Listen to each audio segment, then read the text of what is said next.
hunters. Yes. Hey, hunters, get on down there. Yeah. Say, hey, blood, I'm here to give blood.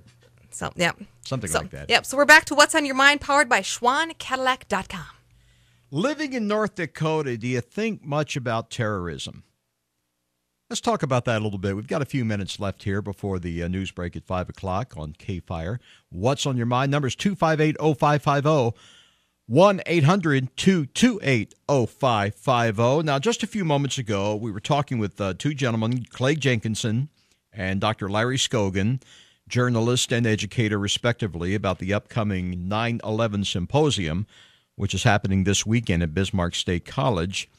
And one or two interesting points came up about the fact that here in a place like North Dakota, especially in Bismarck, we're in the middle of the state, in the middle of the continent.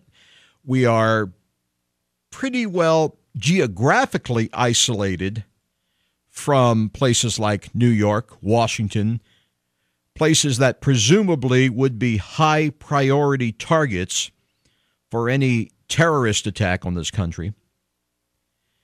And the point came up, one of the things they're going to focus on this coming weekend at the symposium is the question of, how life has been affected here, 2,000 miles away from what actually happened on that day. And it's obviously very much unlike what happened with the Cold War when, if you, those of us who are old enough to remember the Cold War, the whole deal with the Russians and the nukes, we remember how, for all practical purposes, we were ground zero.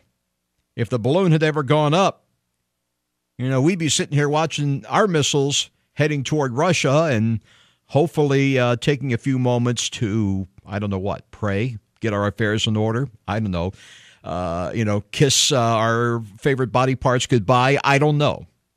But let me put that out to you in the time we have left here. The other day we had a bomb threat, turned out to be a hoax, right here in town at the airport. So that had to, and obviously it was not an act of terrorism, but, every time something like this happens, somebody's going to say, well, what if it's a terrorist group? What if Al-Qaeda? Are you concerned about Al-Qaeda and groups like Al-Qaeda developing an interest in what's happening here in North Dakota? 258-0550, 1-800-228-0550. I remember when the Cold War was going on, in a lot of communities, it was kind of like a really morbid thing to brag about, to say things like, well, when the World War III thing happens, we're going to be the first to go.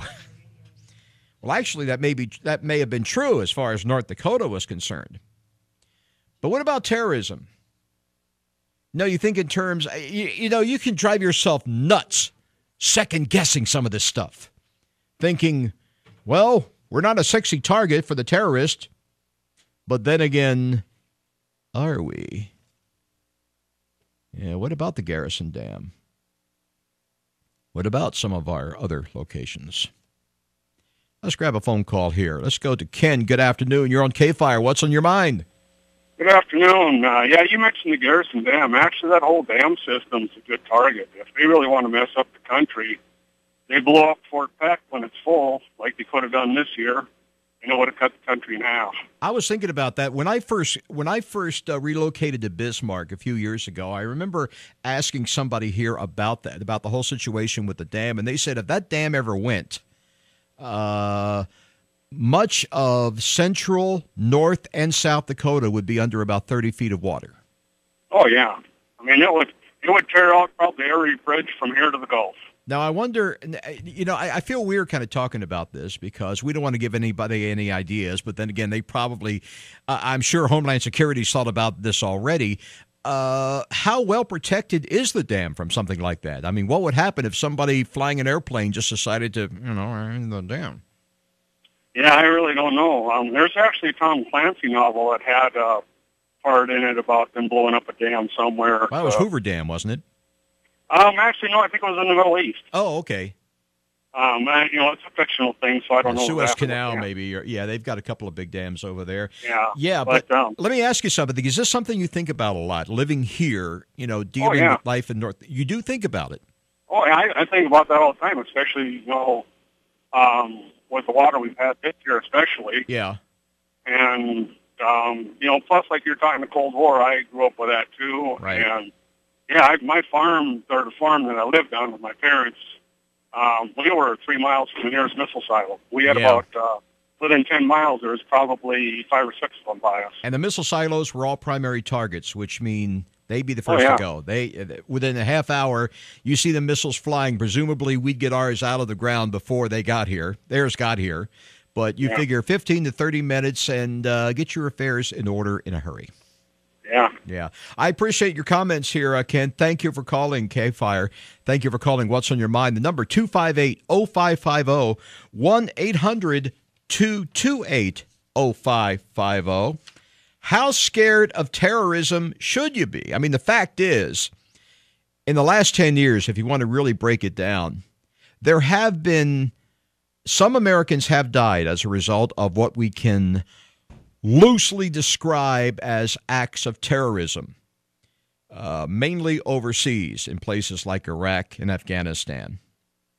But they like to tell us things like, you're more likely to be killed by a lightning bolt than by an attack by terrorists. You're more likely to hit the jackpot with the Powerball than be attacked by a terrorist, especially if you're not in one of those places that the terrorists tend to think as the sexy targets, New York, Las Vegas, presumably California.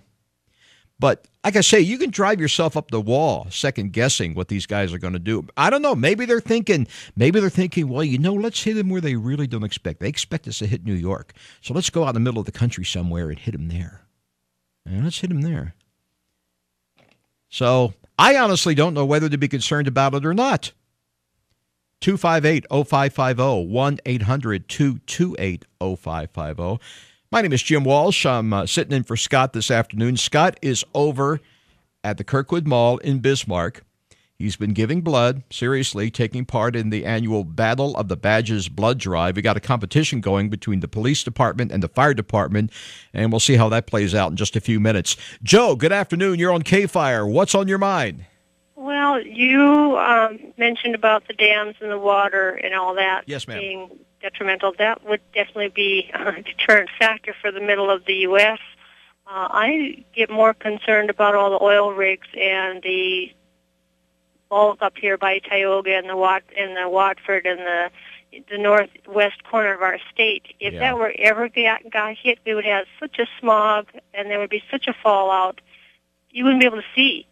You're talking about in terms of the economy, or just the fact that all that oil, the stuff would be gushing up in the air like the first Iraq War? Burning, yes, and burning. I remember the old newsreels from the first Iraq War, the one in 91 involving Bush Sr., where they set fire to all the oil wells and all this gunk was polluting the air, and it was pretty nightmarish looking. Yeah, and you're talking about not only livelihood, but you're talking economical and economical. So what do you think? Is this something that we need to be concerned about, living where we live? I'm not going to get paranoid about it, but I do watch my back, to tell you the truth, and it's not only the outsiders or the people who come in from other countries, but sometimes you can't even trust your next-door neighbor. Whoa! Let's not be paranoid now, but okay. No, I'm serious. I mean, well, just for example, I would consider it terroristic if you're going to have bullying in the school. It's a different level, but still it's terrorizing. You got people slashing tires. That's a form of terrorizing. You are trying to intimidate. Well, yeah, I mean, let's not make the mistake of defining this thing so broadly that everything, some kid throws a rock at you, it's considered an act of terrorism. I mean, we don't want to make it we don't want to render the term meaningless. You know what I mean? Mm-hmm. I would not worry about working with someone who is not an American-born person. I would not worry about that.